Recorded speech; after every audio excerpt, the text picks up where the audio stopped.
Surprise, surprise, Biden's age is a concern. And it's a big concern, though. I mean, there's a lot of concerns regarding the current president in terms of a lot of issues he's dealing with, whether it's top of mind still remains for voters, the economy, immigration is starting to also become a bigger issue. The president will be at the border today, as well as the former president at the border today.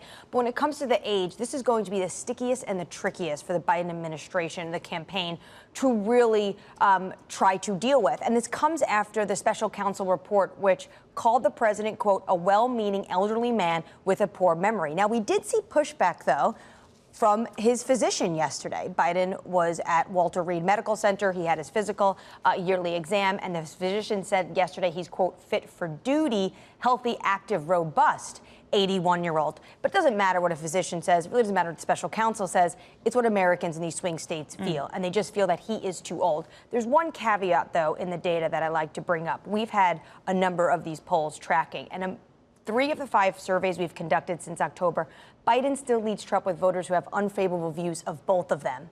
And that could be critical in these swing states and really the individuals who may decide this election. I mean, if you dig a little bit deeper into it, okay, 80% see Biden as being too old, but 51% see Trump as being too old. But then dig a little bit deeper again in the swing states, and 6 in 10 voters in the swing states see Trump as dangerous. Although it's in the weeds, isn't it? Because those are the undecided voters. So there's sort of something for everybody here. But what's the takeaway? Because we talked about immigration and we've talked about the economy. Is there any evolution on that in terms of what's going to be most important? What we have seen an uptick, because we've done these polls for months now, is that people are starting to feel better about the economy. They are starting to feel better about the economy. The issue the Biden administration has is they're not giving Biden the credit for feeling better at the economy.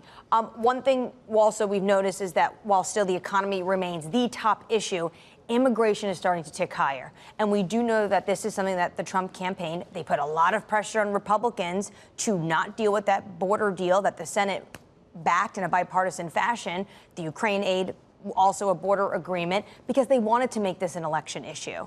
One thing we did find in our survey, though, is that, yes, Biden gets a lot of the blame when it comes to the election, it comes to the border. We are seeing more of an uptick of also individuals who say, it's also Republicans' fault and the former Trump administration's fault. Well, it's one of the data points Manis mentioned, this idea that almost half of the swing voters called Trump dangerous.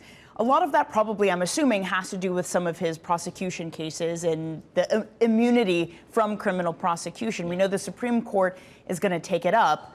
I'm assuming that just means delay, delay, delay. So is that good news for Trump? It's a big win for the Trump campaign, because even though likely the Supreme Court's going to allow this case to go through, when you speak to analysts, the fact of the matter is it may delay it. And there's a small margin now of when they can get this trial done before the November election.